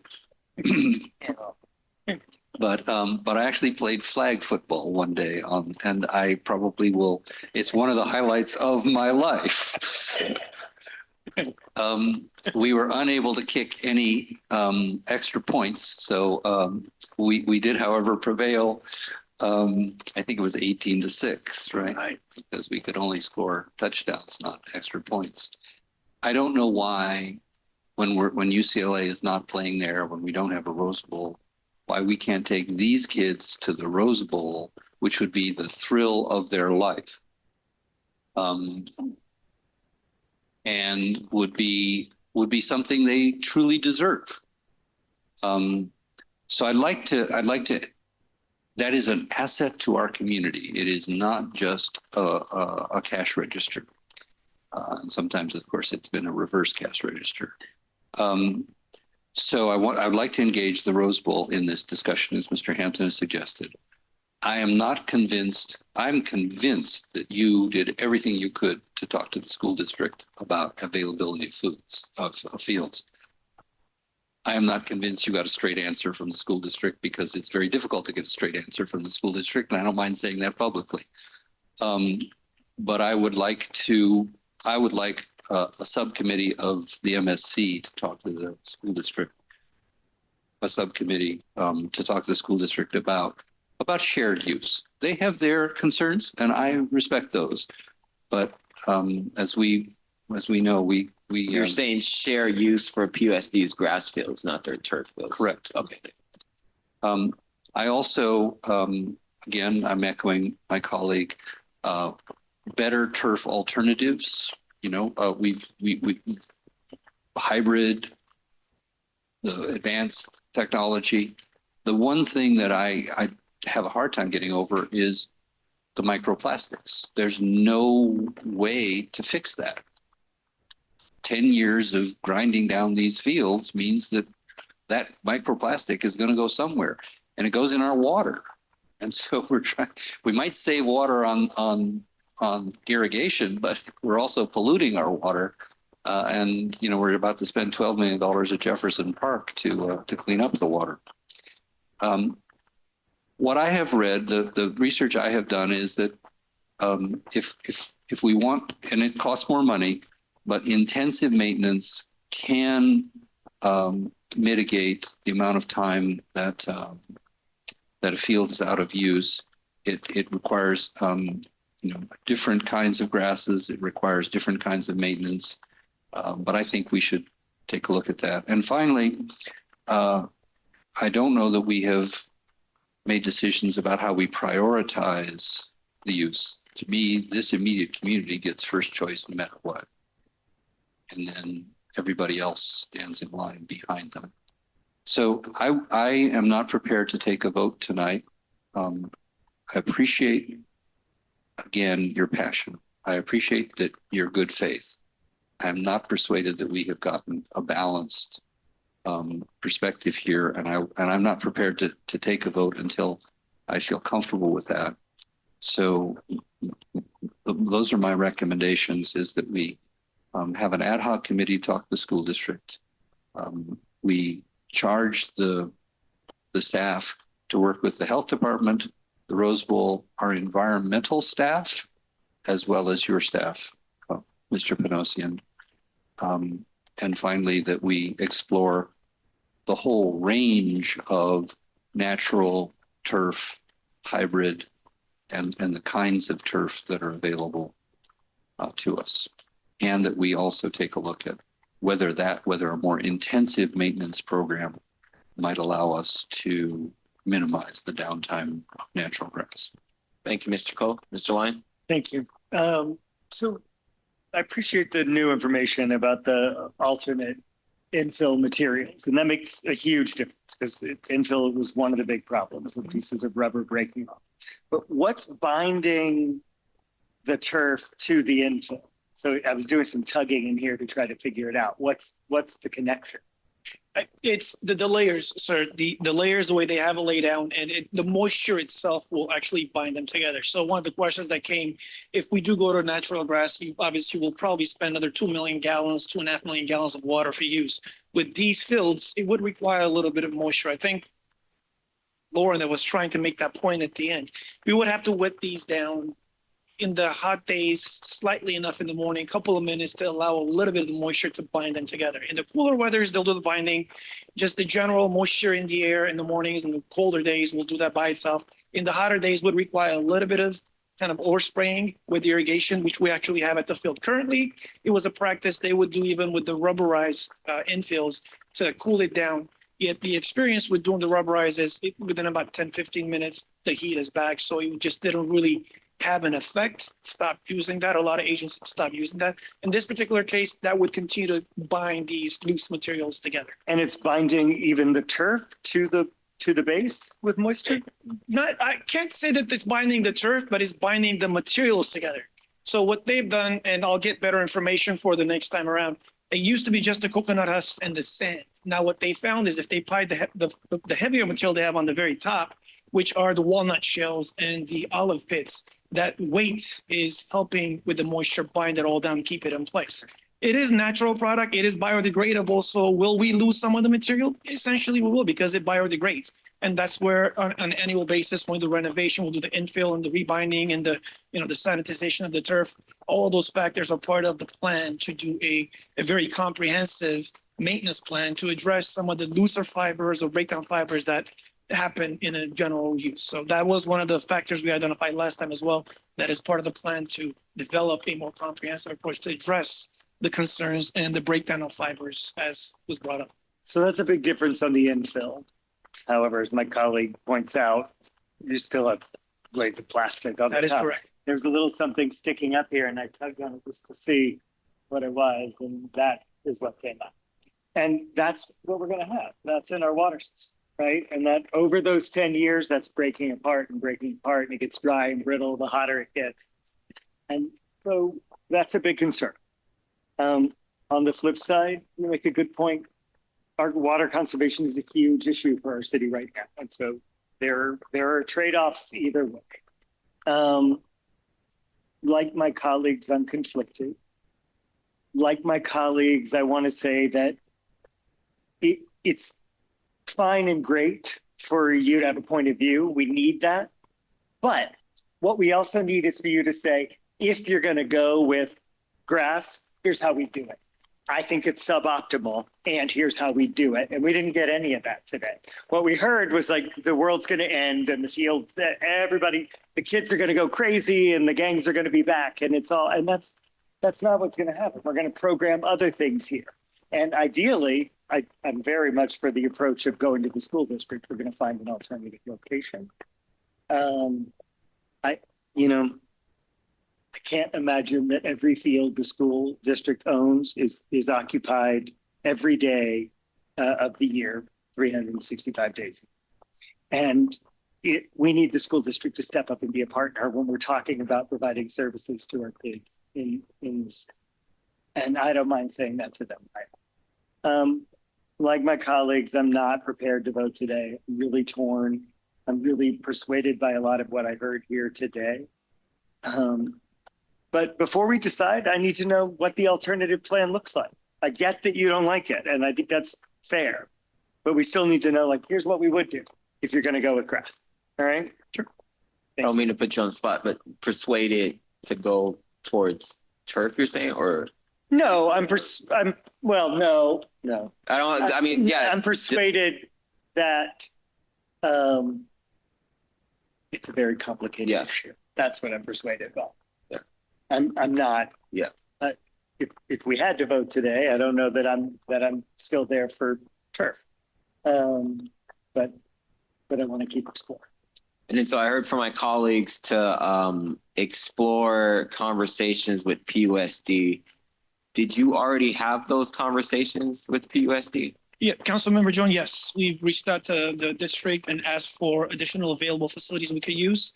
We use a lot of their facilities for our programming, the gymnasium specifically, and Octavia Butler is the site that has lights that can accommodate our playability, and we use it at any available hour. And it actually, for our Villa Park program, soccer program, we use Octavia Butler as one of our secondary sites. I see. And then did you explore conversations with the Rose Bowl? For the use of the Rose Bowl, that is not something we have. We have not done so. I can turn to staff if they've had past experiences and requests, and I'm looking at Kenny and or Pam to address that question, but we have not discussed with them the use of it on an ongoing regular basis. Now, on special occasions where we've had a tournament there last year, the year before, Cinco de Mayo, they allowed us to get on there and host a tournament. The challenge thereof is it's the ongoing programming. Our program needs to have a 3 to 5 month time frame where those fields are regularly available. We got 3,300 kids in the soccer program. We can't have a field that's available 1 day a week and or we can give it to you for 2 weeks this month, but then you can't. The program is not sustainable. That is the challenge. Hence, one of our, I think it was the Public Safety Committee and a couple of the council members were on that. When we presented, one of our goals is to do a full-on evaluation of our existing facilities, our fields, evaluate how we're doing the scheduling, identify opportunities to create some field playability, maybe ask for reduction in some of those individuals or groups that have the field. That is one of our goals this year. We'll be looking into to see if there is in our existing facility additional capacity. Yet to have a program, a sustainable program, you would need something that is dedicated during the time of that season that we're going to have. It can't be 1 week here or 1 game here. It's just, it won't be a program at all. At that point, it'll be just one-off plays. I see. And then Kenny, did you have something to add? I was just going to add to what Coco said as it relates to the Rose Bowl and the amount of use. They don't have dedicated use for us because of all the events and other activities that are happening there. And then Councilmember Cody talked about the PUSD. PUSD only has 3 sites with lights. That's Pasadena High School, and that's John Muir, and that's Octavia Butler. The rest of the sites do not have lights, so it minimizes our ability to be able to play in the evening. So that's a challenge when it comes to working with PUSD and the amount of fields and stuff. And those are all grass fields? That is correct. Because I thought one of them got a grant for turf. Am I mistaken on that? Well, John Muir has a new grant for a turf, and that is for their softball field. I see. They're going to convert that. Pasadena High School and Marysville are 2 with synthetic turf. All the other schools are natural grass. And those 3 fields with grass that you talked about that have lights, they're already occupied during the same time That is correct. Octavia Butler is the only school that has lights. So are there portable lights we could take to other fields? I realize there's a purchase cost. Yeah, there are portable lights. And again, those are issues and challenges that come up when we deal with the neighbors as well. So part of the reason why we don't have lights at the other PUSD schools is through the neighbors. There were 2 locations that we were going to put lights at Marshall and at Blair, but the community there did not support those efforts. So because of that, those lights were not installed. So that minimized the amount of play that could happen. The residents around Marshall and Blair who live around there, you're saying, didn't support lights on those fields? That is correct. How long ago was this? This was at least 20 years ago when we put the lights in. Actually, probably 25 years ago when the lights went in at Pasadena High School. Well, I mean, 20 years ago, and I appreciate you, Kenny, by the way. I mean, Kenny is amazing, all-star and when it comes to our Parks and Recreation. 20 years ago, there's crazy light pollution. Nowadays, we're able to direct where lights are and you have less light pollution. So I don't want to deter that. I think these are 2 different conversations. But I think that there is an opportunity for us to work with PUSD. PUSD has $1 billion that, that is community-based money that they're going to be rebuilding their schools. And they have an opportunity to be more of a, not that they're not a partner, because they definitely are. But we have an opportunity to as we talk about kids and their health and giving opportunities and access, we need access to those fields, and I hope that we can figure out some sort of plan with some of the bond dollars that they have to figure out appropriate lighting at the school sites so that they could all be utilized after hours. I don't disagree with you on that, Councilman. And then the timeline. So if you heard from my colleagues about bringing back additional information, having an ad hoc with PUSD and having the conversations with the Rose Bowl, what is your timeline? And tell me, like, because you're trying to replace the fields. So the challenge we have right now is these fields are at a point where within the 1 year, we might have to spend some extensive money to do repairs and or have to shut it down. So the fields do need to be replaced within the year. They're at the end of their life. We have that number about extensive repairs. I believe we had an estimate for about $80,000 for Villa Park to do areas that have deteriorated to a point where it could start becoming a concern. So there is that, and we can spend $80,000 to those patches, maybe extend it by another year to allow for the additional evaluation of facilities. But at this point, if we don't do anything in the near future, we might have to shut the fields down and the entire program would cease. And as far as the timeline goes, one of the reasons why we're looking at lights being a factor, the programs we're looking at that might be impacted would be the winter programs, because the 7-on-7 program is the area we looked at to do the renovations. If we went natural grass, it would be during the 7-on-7 programming that we have. And of course, the other schools and teams would be impacted as well with the shutdown, but at least through our program. And I believe one of the councilmen mentioned, we do prioritize our programs and our kids on our facilities. Parks programming becomes #1 priority. And then of course, we make it available for the district and then other local nonprofits. That would be the challenge.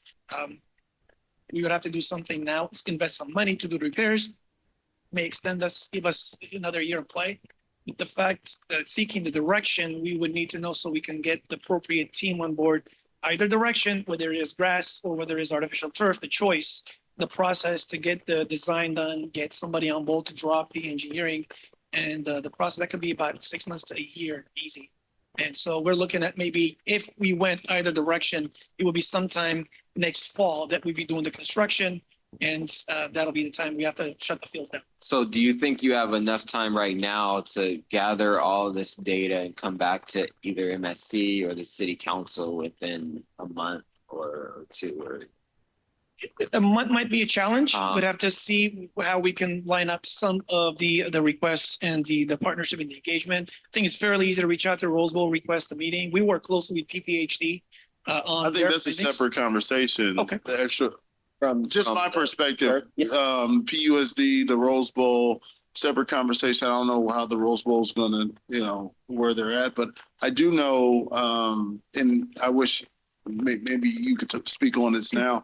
There are special events that our Parks and Recreation does do at the Rose Bowl, and our athletes now. I mean, we started Cinco de Mayo, and I was this council member that started Cinco de Mayo at the Rose Bowl, and now we have actual events on the Rose Bowl field.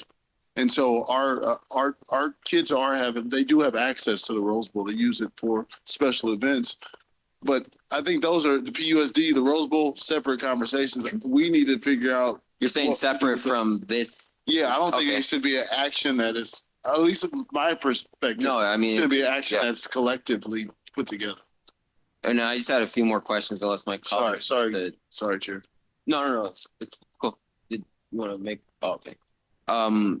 So real quick, you did the community survey from the Villa Park Youth Soccer League parents and the local sports organizations, and their response was that they wanted turf?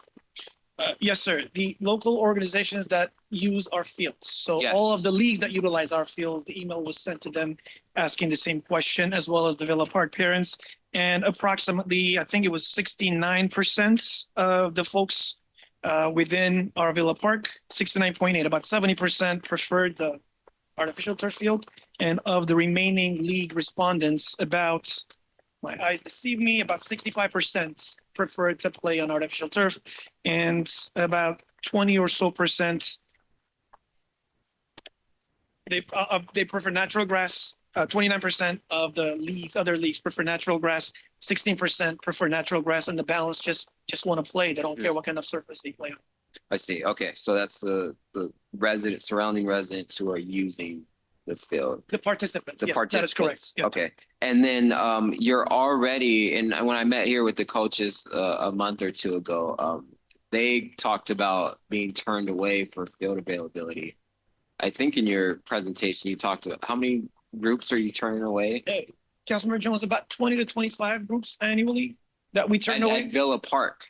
Or All around. The number Okay. of people we turn away is a factor at all of our facilities. So we Yeah. get people that request, and some folks don't care where they play, they just need playing space. We are not able to accommodate. And to your point about the Villa Park participants, we do get requests for additional playing time or practices, and we really just don't have the ability, the capacity to be able to address that. So yes, it is a combination. We get both.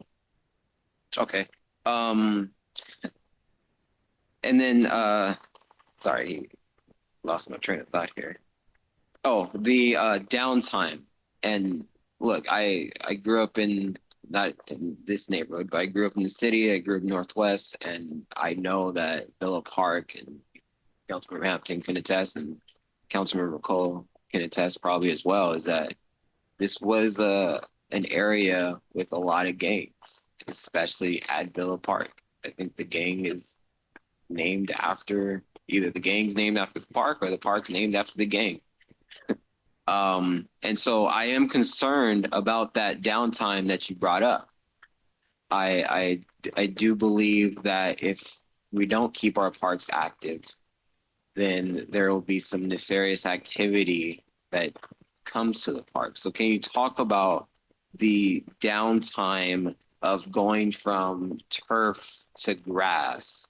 I guess the hours and I think I saw in the report, was it 3 to 4 months, or just please provide some context. Sure. And in providing that context, talk about what other programming is happening on site that is not on the field. The field is only one part of that is sure. But I think if anyone who's lived here knows that when the field was vacant, that's where the gangs would congregate onto the field and they would fight and they would do gang initiation activities. So you could have something in here, but that's not on the field. And so those people who are growing up here going to that field, they would fight. They would get jumped in or something. So I appreciate that response, but I think we have to take it into further context, is that activities do occur at these parks when there's not activities on the field. You disagree? What I said was I want to hear what other programming is here when the field's not programmed. Good. So the first question, you are correct. When we are during construction, regardless of which type of surface the council direct us to go, during construction, we're gonna have to shut the fields down. And to construct it as natural grass, the fact it's going to require a little more work to excavate everything, bring in soil, and allow for the seed or sod in this case to root properly for us to turn the fields over. The estimates are 4 to 6 months for that. And within that, I know folks have mentioned we'll use the same approach we did for Hamilton, looking at the gopher, the mesh to be able to keep the gophers from causing damage. All of those are factors we'll include in our specification when we get a direction from council which way to go. Artificial turf, because the underground, the layers are already there, it's a matter of replacing carpet. It's no different than replacing your carpet at home. So the time frame to shut down for construction would be about 2 to 3 months. Now, to the question of when things are shut down, yes, this facility is a very, very active facility. The gymnasium, Coco, aren't we replacing the undercurrent if we go with this? If we go with turf, this doesn't really justify, because this is the top layers. There is the aggregates, compacted aggregate for to create some layer of the ability for the turf to be installed. Those you don't really have to replace again because it's fairly stable. It's done. Now it might require. This material is new. This material will go on top of the aggregate. The aggregate is the base. So essentially, we're creating the base and just into the mic, please. Yeah. Yeah, the base don't have to be replaced. It's just a top layer carpet. And then that product right there would be the entire top layer that goes on top of the aggregate. That is already the base. That's already there. So we don't have to worry about that. Less cost because of it, and also expedited turnover for the construction.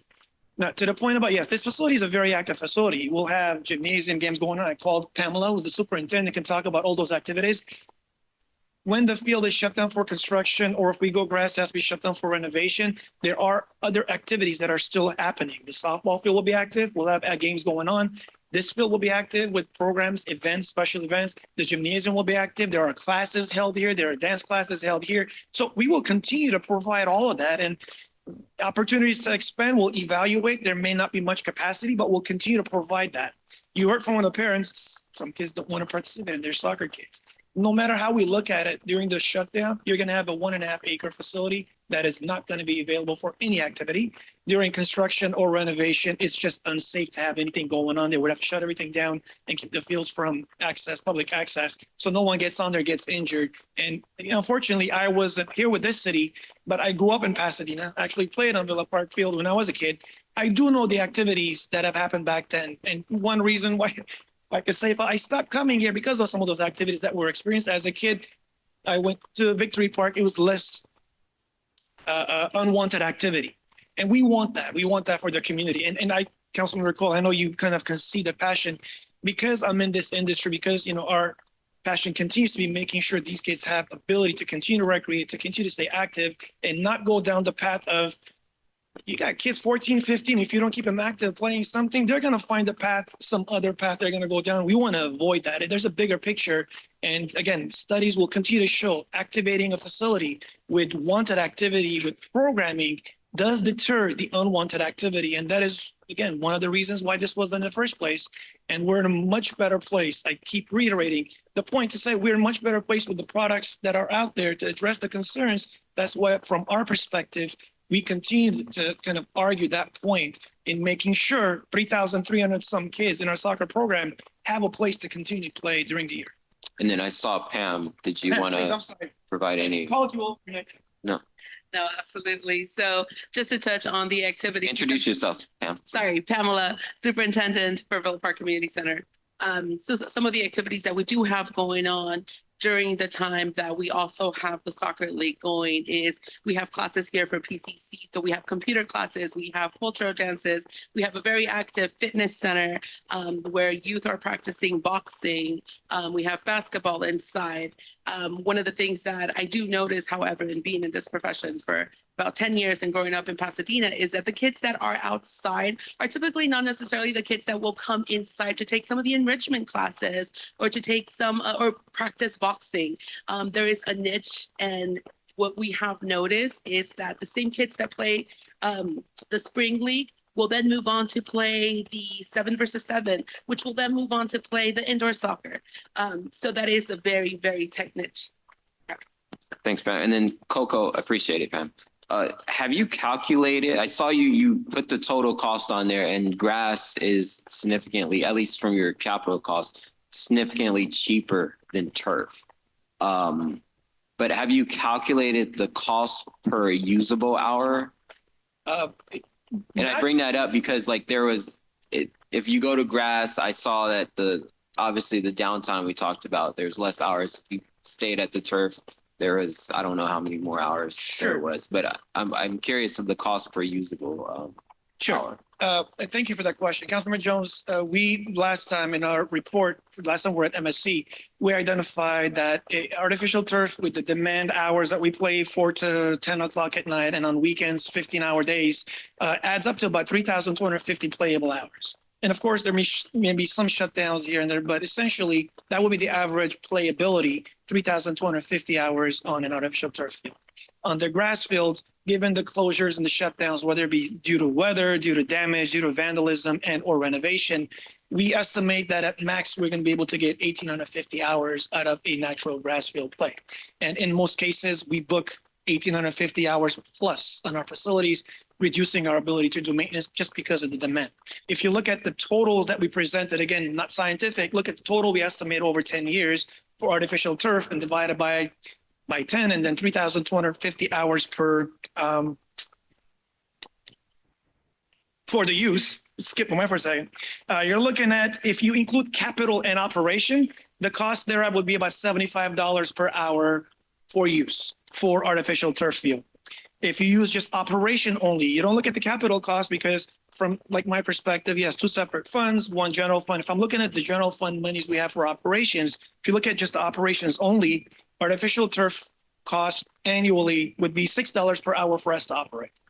And then flipping over to the grass fields with 1,850 hours ability to be able to program, capital cost plus operational costs slightly higher at $83 for hourly use. And if you look at just operations only, given that the capital is a big chunk of it, it is costly about $24 per hour for use of the operations for the grass fields.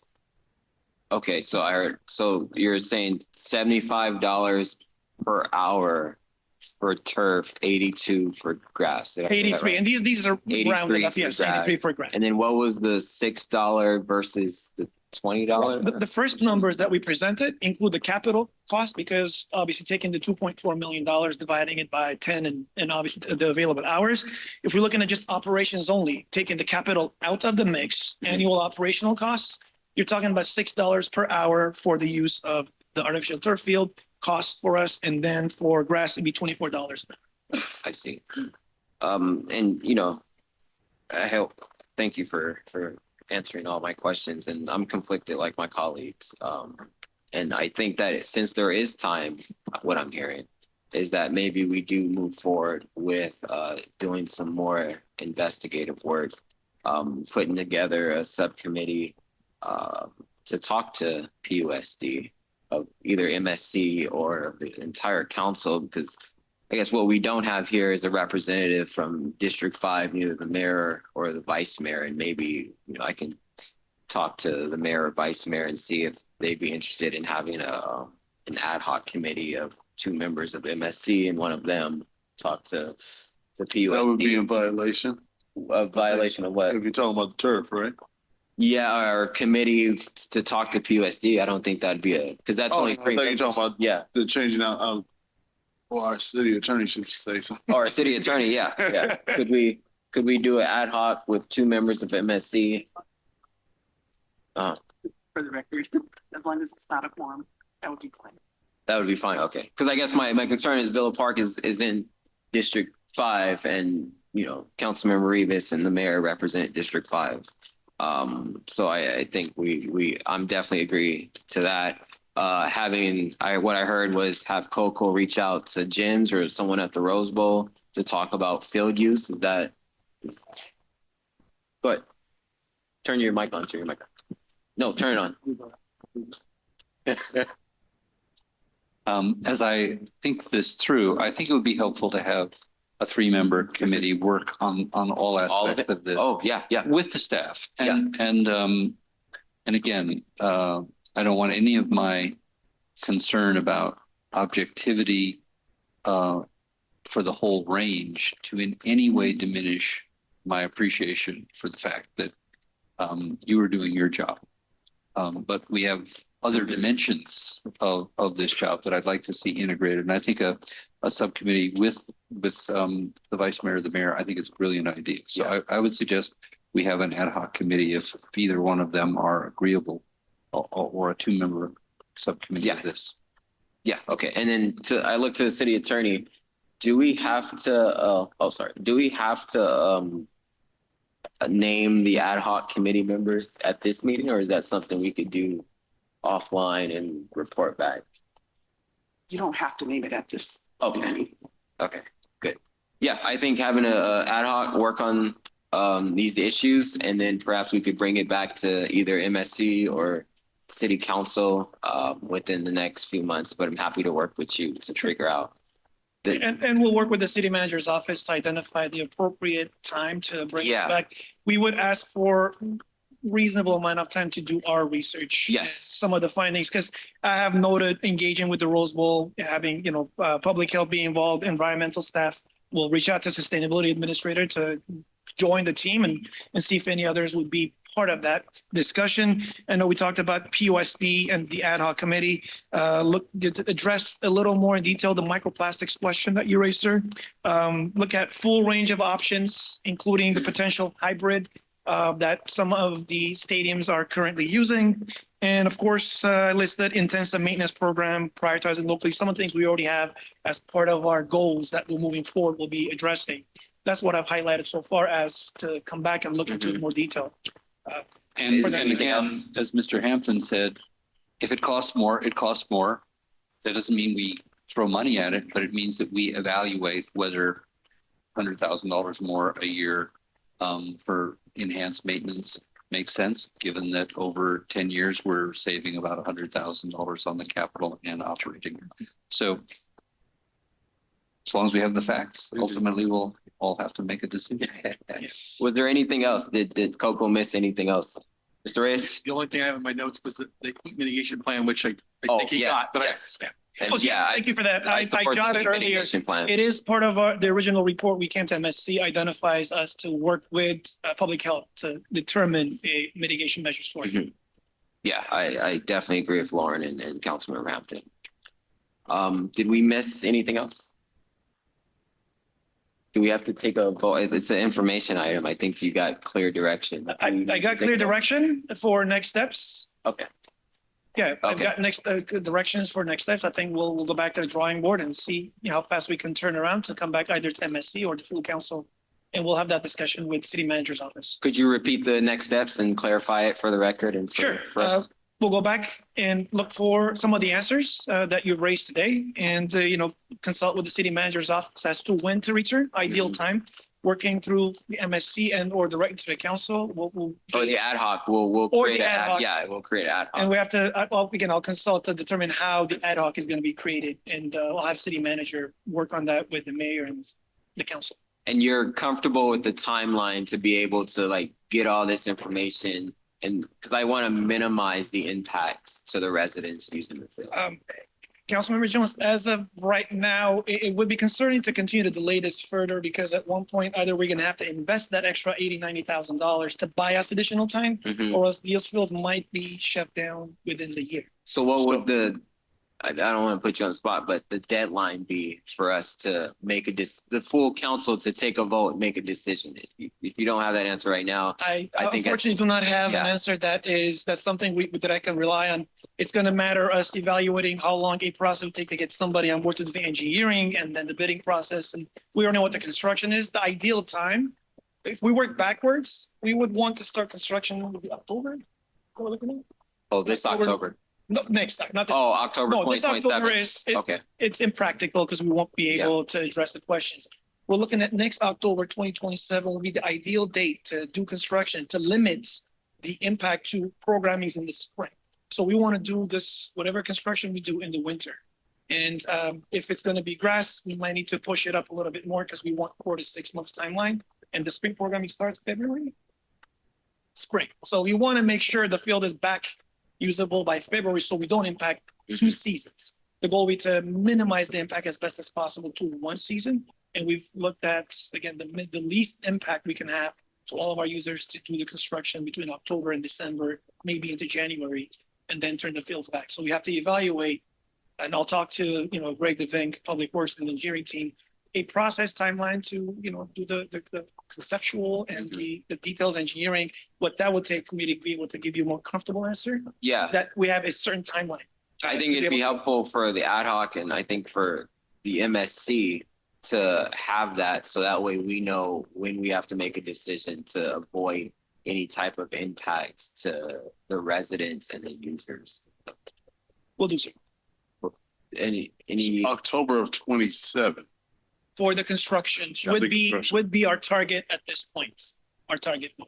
And based on just information that just kind of I've been tracking as far as construction projects go, you would literally we would need to make a decision by September of this year or the RFP, because your RFP is going to need 90 days? Do you get your reviews back and then comes to council again? So you have to give the contractor at least 4 to 6 months time to figure out scheduling. So we literally have to make a decision by September. Oh, well, you'll come back to us and let us know when we need to make a decision. Thank you for that. I think we'll consulting with the Public Works Department Engineering, who we are their clients, they manage our projects. Once I have a timeline, we'll communicate that through city manager to bring it to the council. And that's how we can identify when we need to return and get direction from council, kind of working backwards from that October construction must start timeline backwards to see when we need a direction as to this is the surface type. Allow us some time to figure that out and we'll communicate that through the city manager's office. Okay, so it seems like perhaps what Councilmember Hampton is alluding to is that maybe, this ad hoc does the work, talks to Rose Bowl with your team and talks to PUSD, but maybe you skip MSC and you go right straight to the city council. Because I don't want to delay anything. If you have to get something out by September, then we'll have to make a decision, regardless. And I think I'd rather make that decision, at least in my opinion, make that decision to make sure we don't delay anything. No, I think that might be one of the alternatives. And again, consulting with my colleagues in the city manager's office, that we can determine the best approach to make sure we hit the target timeline of construction. Any other? Chair, Yes. if I may. May I have clarification on the type of, the ad hoc committee that I was referring to would have to be a subcommittee of this MSC? So the mayor couldn't create a ad hoc committee? The full council, the mayor could, with the full council. But if you want to create an ad hoc committee, it has to be with less than a quorum of this committee, because this committee is a legislative body. So could we ask the mayor to create an ad hoc committee to do this work? You could. Okay, You and then say 2 members from MSC. Yes. Okay, Yes, I you think could. that's what we'll do. If Okay. he's not amendable to that, then it'll be 2 of us. Okay. Cool. Thank you, Coco. Sure. Appreciate it. Thank you. Thank you for the presentation. Okay, and yes, Mr. Cole. I just want to leave on the note that Mr. Hampton began with, which is an appreciation to everyone who came out and who stayed here tonight, and also to the staff of this facility for just doing a great job of hosting us and year-round hosting this community. Thank you, Coco, for all your efforts. Thank you. All right, this meeting's adjourned.